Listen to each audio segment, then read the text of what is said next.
ficou muito vaidosa, saiu seu retrato no jornal. É um documento sobre o que um sociólogo poderia fazer. Estudos profundos, interpretar, mas não teria condição de ir ao cerne do problema. E ela teve, porque vivia a questão. Estamos falando dos diários da escritora Carolina Maria de Jesus, 1914 a 1977, descobertos no final da década de 50. Nascida em Sacramento, Minas Gerais, Carolina cursou o primeiro e o segundo ano do ensino fundamental e teve que se retirar da escola após esse período. Entretanto, nesse tempo, ela se apaixonou pela escola e pela leitura. Mais tarde, ela se mudou para São Paulo, onde trabalhou como empregada doméstica e, em suas folgas, aproveitava para ler livros nas bibliotecas. Mais tarde, ela engravidou e foi obrigada a parar de trabalhar, e posteriormente se tornou catadora de papel. Morava na favela do Canindé, com seus 3 filhos e sem marido, e enquanto estava lá, registrava os acontecimentos da favela. Ela foi morando na favela, né? Ela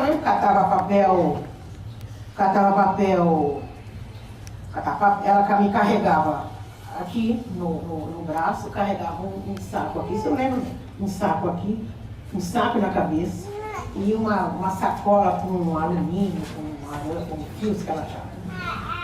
Né? Bom, aí ela começou a catar papel e a turma na favela não gostava dela, porque era uma pessoa diferente, uma pessoa que falava bem, era uma negra dessa altura, muito mais alta que eu, não deixava os filhos dela se misturar, era muito diferente, muito difícil. Bom, aí um dia ela também era assim, se tinha um problema ela ia atrás, o problema da pessoa ela ia lá resolver. E aí colocaram lá na favela um parque infantil e quem estava balançando eram os adultos.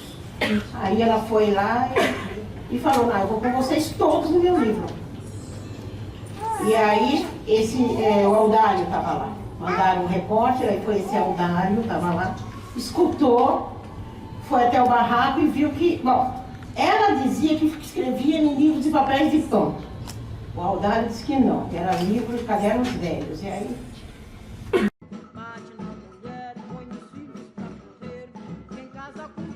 Um escritor pode ficcionar isso, mas ela estava sentindo. Audálio Dantas. Audálio Dantas é um jornalista brasileiro que foi premiado pela ONU por suas lutas em favor dos direitos humanos. Enquanto fazia pesquisas nas favelas de São Paulo para concluir uma de suas reportagens, que tinha como objetivo mostrar a realidade dessas comunidades, o jornalista encontrou Carolina, que o mostrou seus diários. E ele ficou maravilhado. Afinal de contas, quem melhor para falar da realidade de uma favela do que o próprio morador dela? Parte do seu material foi publicado no mesmo ano de 1958, em uma edição da Folha de São Paulo, e em 59 na revista O Cruzeiro, do Grupo dos Diários Associados. Segundo notas da época, essas reportagens geraram grande repercussão, e a ideia de fazer um livro foi abraçada pela editora Francisco Alves. Audálio foi o editor do livro, e para surpresa de todos, não fez nenhuma correção. Selecionei os trechos mais significativos. O texto foi mantido na síntese dela, na ortografia dela, tudo original. Apontou. O livro tem uma linguagem simples e objetiva, fugindo muitas vezes da norma culta, apresentando erros ortográficos que aproximam da realidade vivida pela autora. A obra é dividida em 3 anos distintos. O primeiro foi em 1954, o segundo 1958 e o terceiro 1959. Porém, todos apresentam as mesmas dificuldades enfrentadas por Carolina, sendo a mais recorrente a fome. Em diversos dias de seu diário, ela retrata que não tinha o que comer nem o que dar para seus 3 filhos, sendo isso o principal motivo de sua tristeza. Outro ponto que também é muito retratado, o desânimo constante que a autora sente, em que muitos dias não sente nem vontade de levantar de sua cama. Além disso, ela mostra o cenário de constante violência que ela e seus filhos presenciavam na favela, sendo seus filhos, muitas vezes, alvos de xingamentos e agressões por seus vizinhos. Muitas vezes, ela escreve sobre as brigas constantes entre casais, em que os homens batiam nas mulheres e as obrigavam a saírem nuas pela rua. Fato que incomodava muito Carolina pela presença das crianças no local. Ela também ficava incomodada com o modo que as crianças da favela eram expostas à nudez e ao sexo, desde muito novas. Mesmo vivendo nesse cenário, Carolina nunca deixou de acreditar que conseguiria sair da favela e mudar sua condição de vida. Valorizava muito a educação. Gostava muito de ler e escrever, sendo a escrita e a leitura práticas comuns em seu cotidiano, incentivando o hábito em seus filhos também. E por esses e outros motivos que consideramos Carolina uma guerreira. Mesmo com todas as adversidades, ela levantava todos os dias e lutava pela sua sobrevivência.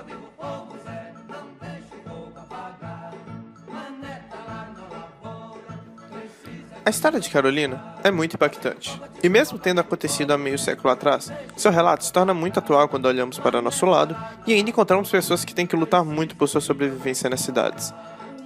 Para fazer um paralelo com o livro, vamos usar pessoas em situação de rua e catadores de lixo como exemplo. Em 2009, foram publicados os resultados da Pesquisa Nacional sobre a População em Situação de Rua no Brasil. Coordenada pelo MDS, o estudo foi realizado em 71 municípios, e abarcou um contingente de 31.922 informantes, todos eles inseridos na categoria de adultos, ou seja, sujeitos maiores de 18 anos. Dentre os que trabalhavam, a maioria enquadrava-se no mercado informal, 52,6%. A maioria, 47,7%, nunca teve carteira assinada ou não trabalhava formalmente há muito tempo. O maior prejuízo é a inexistência de renda fixa, sendo esse o principal fator que resulta na falta de acesso a créditos e financiamentos. Acresce que não há recebimento de ajudas para refeição ou transporte, bem como não há férias pagas ou 13º, e qualquer tipo de licença não é abrangida pelo trabalho informal. Seguros-desempregos também não entram nos benefícios da informalidade, bem como o pagamento de horas extras.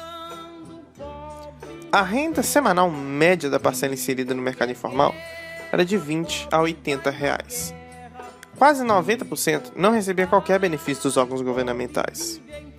Foram feitos relatos de vivência de inúmeras discriminações, como acesso de transporte coletivo e a serviços de saúde. 69,6% dessa população dormia na rua. 48,8% estavam dormindo na rua ou em serviços de acolhimento há mais de 2 anos. Trazendo dados mais específicos de Governador Valadares, quase 50% da população de moradores de rua viveram por mais de 6 anos nessa situação. A maioria dos moradores, durante a noite, se abriga na rua, como é mostrado no gráfico abaixo, cerca de 47%. Sobre o processo eleitoral, 58%, equivalente a 71 informantes, dizem que não estão em dia com esta responsabilidade. E os dados mais chocantes dos 123 informantes, apenas 9%, equivalente a 11, estavam inseridos no mercado de trabalho. Isso significa que os outros 86% estavam fora do circuito de trabalho. 6 informantes não souberam responder essa questão. E desses 11 que estão inseridos no mercado de trabalho, 5, equivalente a 45%, produzem menos de R$ 300 por mês. E 3 não responderam esta pergunta.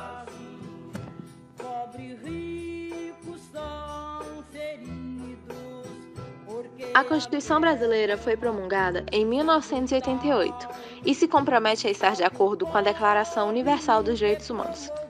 Por isso, é possível encontrar muitas incoerências entre a atual situação dessas pessoas e a Constituição. O artigo 6º da Constituição Federal refere-se de modo bastante genérico aos direitos sociais por excelência. São direitos sociais a educação, a saúde, a alimentação, o trabalho, a moradia, o transporte, o lazer, a segurança, a previdência social, a proteção à maternidade e à infância e a assistência aos desamparados, na forma dessa Constituição. Diante disso, os direitos sociais buscam a qualidade de vida dos indivíduos. Sobretudo, apesar de estarem interligados, faz-se necessário pontuar e transparecer as diferenças existentes entre direitos sociais e direitos individuais. Portanto, os direitos sociais, como dimensão dos direitos fundamentais do homem, são prestações positivas proporcionadas pelo Estado direta ou indiretamente, enunciadas em normas constitucionais que possibilitam melhores condições de vida aos mais fracos. Direitos que tendem a realizar a equalização das situações sociais desiguais. São, portanto, direitos que se ligam ao direito de igualdade. A Constituição Federal de 1988 teve uma grande preocupação quanto aos direitos sociais do brasileiro, quando estabeleceu uma série de dispositivos que asseguram ao cidadão todo o básico necessário para sua existência digna e para que tenha condições de trabalho ideal. Em suma, todas as formalidades para que se determinasse um estado de bem-estar social para o brasileiro foram realizadas e estão na Constituição Federal de 1988. O direito à moradia é tratado como um direito social pela lei maior, sendo encontrado no rol dos direitos e garantias fundamentais. Dessa maneira, é evidente que, para que o mesmo seja concretizado, é imprescindível uma atuação positiva do Estado, por meio de políticas públicas, onde devem ser adotados programas eficientes e grandes esforços políticos que visem a efetivação, principalmente em respeito aos cidadãos menos favorecidos. Vale ainda dizer que o direito à moradia digna constitui parte do que se ajustou chamar de direito à cidade, ou seja, direito ao saneamento básico, à educação, à saúde, à cultura, ao lazer e ao trabalho. Quando efetivamente assegurado, é importante fator de inclusão social. Em grande maioria, os direitos sociais são dependentes da atuação do Estado, razão pela qual parte dessas normas é de eficácia limitada. Por isso, é necessário que a população tenha voz para clamar os seus direitos.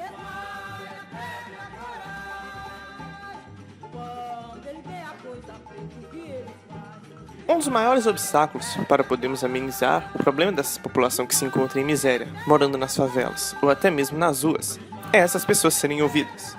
Pois na maior parte do tempo, elas têm as suas necessidades negligenciadas e elas têm que dar seus pulos para conseguirem sobreviver.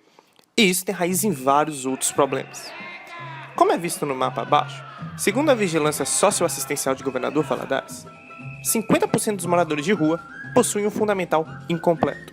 E com a baixa escolaridade, vem a falta de conhecimento sobre seus direitos e as ferramentas políticas para reivindicá-los. Além disso, eles têm pouco acesso a livros e opiniões diferentes, como foi explicitado por Caroline em seu livro, que se apresenta como uma exceção à regra. Eles também não possuem acesso à internet, o que dificulta a organização deles em grupos maiores para poderem ir atrás de seus direitos. Além disso, a baixa representatividade deles na mídia. Pouco se é falado sobre necessidades específicas desse grupo. Há poucos representantes deles nas decisões políticas. Para que o texto de Carolina fosse publicado, foi necessário que um repórter fosse atrás de compreender a realidade daquele grupo.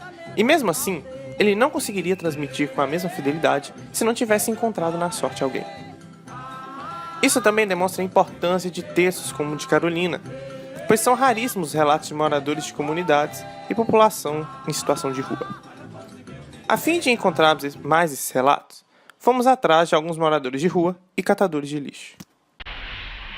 Eu sou Yara, meu nome é Yara Barros dos Santos, moro aqui na Ilha Brava, no distrito Baguari, região de Governador Valadares.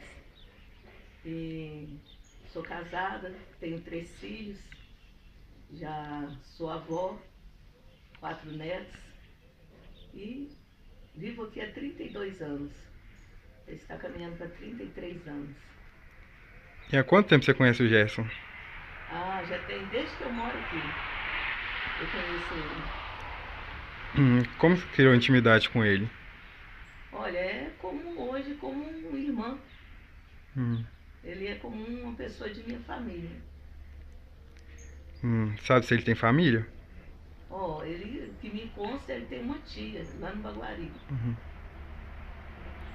E como ele vive, como ele costuma estar por aqui? Ele vem quase todos os dias aqui, mas ele na mesma hora que está aqui, às vezes ele vai para a cidade, a pé, né, lá pro centro, vai no bairro Santa Rita. Ele fica em vários lugares. Ele não tem um lugar certo para ficar. Ele costuma ficar em algum lugar específico aqui ou costuma ficar na casa de alguém? Quando ele está aqui, a maioria das vezes ele dorme lá no pátio do posto ou no fundo lá do motel. Às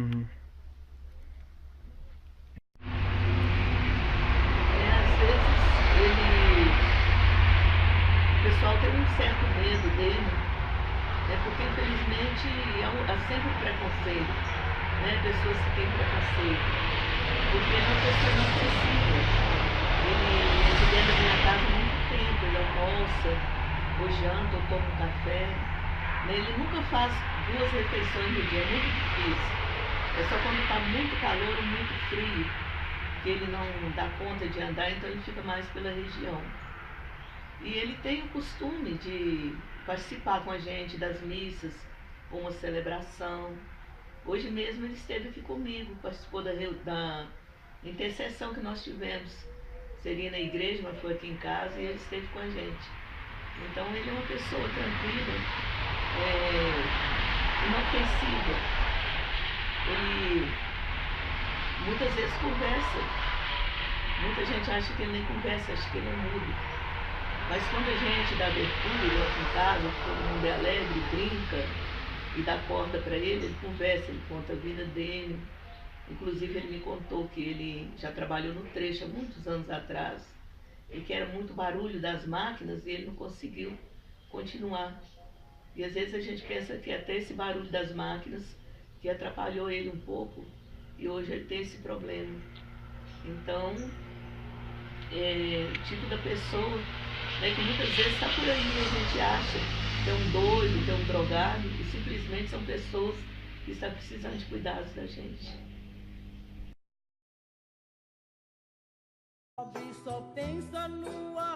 Seria injusto dizer que o governo não faz nada para melhorar a situação. Para entender quais são os programas atuantes em Valadares, nós fomos atrás do Centro de Referência Especializado em Assistência Social, porque nada melhor do que a coordenadora do CREAS, Marlene, e a psicóloga responsável para nos explicar como funciona a assistência em Valadares. Está o cenário de Valadares? Teve alguma melhora no tempo que você já trabalhando com isso? Você viu alguma? Olha, em relação ao cenário, no contexto geral, pelo que a gente está vivenciando hoje em dia, tem mais pessoas na rua do que antes. E alguns são bem transitórios, que são migrantes, que vão embora, mas a gente tem um grande número ainda de pessoas.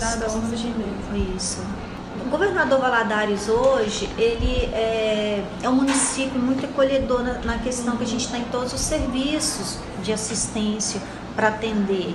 Então, muitos deles falam, não, o governador Valadares é bom porque ele é acolhedor, a gente tem o Centro Pop, tem um abrigo, tem a equipe de abordagem que vai na rua, a gente está de segunda a sexta, a gente vai lá, você está precisando de documento, não, eu quero documento, estou precisando de fazer, a gente orienta, então você faz desse jeito, que a gente vai passar aqui para arrumar para você o documento, para verificar a possibilidade de você ter um benefício no CRAS, a gente faz toda uma orientação para eles, então eles costumam nos dizer que é uma cidade muito acolhedora, a gente atua com as pessoas em situação de rua, da vulnerabilidade deles, tanto a família quanto criança e adolescente, e usuários também de álcool e droga, todas as substâncias psicoativas. Aí a gente faz essas buscas ativas de segunda a sexta, de 8 às 17 horas. Então a gente tem uma rota que a gente faz ela semanalmente. E a gente atua também através de denúncias. Aí as pessoas, por exemplo, encontram, tem uma pessoa aqui, tem situação de rua. Aí a gente vai, verifica, averigua como que ele está, se realmente tem situação de rua. Porque às vezes ele só bebeu e está na rua, mas não é uma pessoa em situação de rua. Quando se torna questão de saúde, aí a gente também faz a verificação, verifica qual a atual circunstância, qual a situação que ele se encontra e faz o encaminhamento para a saúde. E como que funciona assim, o acolhimento de vocês? É só o tratamento, ou tem lugar para dormir, tomar banho? Não. Porque aqui em Valadares eu sei mais ou menos que tem alguns lugares. Nós temos o Centro Pop, que eles vão lá de 8 até as 17 horas. Lá eles têm médico, lá tem os profissionais que trabalham com eles com dinâmica, faz todo um trabalho com eles. Eles podem lavar as roupas deles lá. Faz um trabalho também de encaminhamento de emprego, faz currículo. Deixa eu te perguntar se tem algum programa de reintegração. Tem, inclusive, recentemente foram entregados 11 ou 12 na prefeitura. Então é feito isso, tem todo um trabalho feito de outros, da questão de habitação também lá. Não sei te explicar todos direitinho como funciona, mas tem todo esse trabalho. Então ele fica até às 17. E tem também o abrigo, que é onde ele vai, passa a noite, tem janta. Aí no outro dia, ele quiser sair e voltar para o Centro Pop, ele pode ficar. Centro Pop e abrigo. Quando ocorre da gente fazer uma abordagem e ele está precisando de auxílio médico, por exemplo, atendimento médico, aí a gente faz um encaminhamento. Se ele precisa de uma documentação, a gente faz um encaminhamento. E muitas das vezes também a gente mesmo, se ele quiser fazer naquele momento, a gente pega, coloca ele no carro e leva até o local. Tanto para o atendimento de documento, ou se ele quiser, por exemplo, alguma clínica também. E o atendimento de saúde é feito através do SUS? Isso. E faz internação em clínica, igual aqui em Valadares tem clínica de reabilitação? Ocorre, a gente tem algumas clínicas que depende deles. Se eles falarem, eu quero, a gente consegue para eles, a gente faz um encaminhamento, leva até o local. Aí eles ficam lá um tempo, às vezes não ficam, outros aderem. Já teve pessoas que já saíram de situação de rua. Quando a gente faz também essas abordagens, a gente vai até a família também. A gente fez uma abordagem, aí a gente pergunta sobre a família, aí fala assim, minha família mora em tal lugar. Aí a gente vai naquela família, verifica, a gente tenta restabelecer esse vínculo rompido deles, que a maioria das vezes é um rompimento por causa de substância psicoativa. Aí a gente às vezes consegue, a família aceita de volta, quando ele quer retornar, depois de um tratamento, geralmente após um tratamento, né, que ele tem essa aceitação de retornar para. Mas é claro que nem tudo é um mar de rosas. Quais você acha as maiores dificuldades que vocês têm hoje dentro de Valadares? A adesão dos usuários. A maior dificuldade é a adesão. É com não os querem, próprios moradores. Muito difícil, eles querem, a gente faz semanalmente, às vezes a gente até conhece, a gente sempre está passando ali falando, olha, a equipe está aqui, você precisa de alguma coisa, você quer tentar hoje, explica a dificuldade, o problema de estar na rua, né? Aí diz, não, hoje não quero, porque a rua tem essa oferta, né, do álcool, da droga mais fácil do que a família muitas das vezes não vai permitir isso. Aí eles não querem retornar, exatamente, é a adesão. A adesão é a maior dificuldade. E no funcionamento, assim, apoio do governo, verba, para manter o sistema todo, tem dificuldade nisso? Responde para nós. Sim. As dificuldades que vocês enfrentam, assim, para manter o programa, isso é tranquilo? Tudo que está sendo mantido hoje é fundo unicamente do município. Hoje, sem doação, com déficit de repasse do governo do estado e do governo federal, o município está arcando com tudo sozinho. Tem algum risco de, assim, acabar com... Vocês correm essa possibilidade de acabar? Eu acho que acabar não, porque o município está arcando com isso sozinho, entendeu? Mas a questão, assim, você perguntou a questão de doação, o abrigo noturno vive de doação, entendeu? Questão de comida. Igual o Centro Pop que ela falou. E o Centro Pop, como não é servida a alimentação dentro do... Como não é servida a alimentação dentro do Centro Pop, que o correto seria também ter um almoço lá e tal, mas não é servido, porque o município não tem recurso para isso. E essa alimentação é doada para eles. Aí no caso, esse café, isso aí, o município que está custeando. A doação vem mais para o abrigo noturno. Mas essas adesões de doações para a abordagem que faz o tratamento, os cuidados, mas diretamente, abordagem diretamente com eles, não favorece. Porque a partir do momento que as pessoas estão fazendo doações de alimento, de cobertor, de roupa, nas ruas, eles aí favorece mais eles não buscarem a adesão da família. Rua, porque eles têm tudo, tem a comidinha, tem a roupa quentinha, aí eles não buscam a família. Então quando se torna doação para o público na rua, em loco, aí já não ajuda. Entendi. Já atrapalha. Isso é verdade, é uma coisa que eu nunca tinha pensado. Em Governador Valadares, tem alguns grupos, eu não sei se vocês já viram à noite, o pessoal que sai para poder servir comida nas redes sociais, fica bombando aí. Eu acho sopa. Isso. Tem um grupo que não serve sopa, tem um grupo que serve estrogonofe. Cachorro quente. Cachorro quente com refrigerante, não é refrigereco não, é Coca-Cola, Guaraná Antártica. Tem os grupos que fazem esse tipo de doação, então o que diretamente para os moradores. Diretamente para os moradores de rua. Eles chegam de carro e já serve o marmitex para essas pessoas. Só que aí é o seguinte, dentro de um espaço, tipo o abrigo noturno, Se a pessoa resolveu sair da rua para poder ir dormir no abrigo noturno e de manhã vai levantar lá no abrigo noturno e vou para o Centro Pop. Eu não tenho casa, mas eu tenho serviço. Eu vou para o Centro Pop porque lá dentro eu vou ter café, eu vou ter oficinas para eu passar o dia. Tem coisas para eles fazerem? Tenho atendimento psicológico, eu tenho atendimento pedagógico. Aí vou sair do abrigo noturno e vou passar o dia dentro do Centro Pop. O que acontece? Nos dois lugares tem que obedecer regras. Por que eu vou obedecer regras, sendo que no meio da rua eu tenho uma comida muito melhor, eu tenho uma comida, tipo assim, eu não vou ter que comer a comida feita lá, que é um arroz, um feijão, uma salada e uma carne.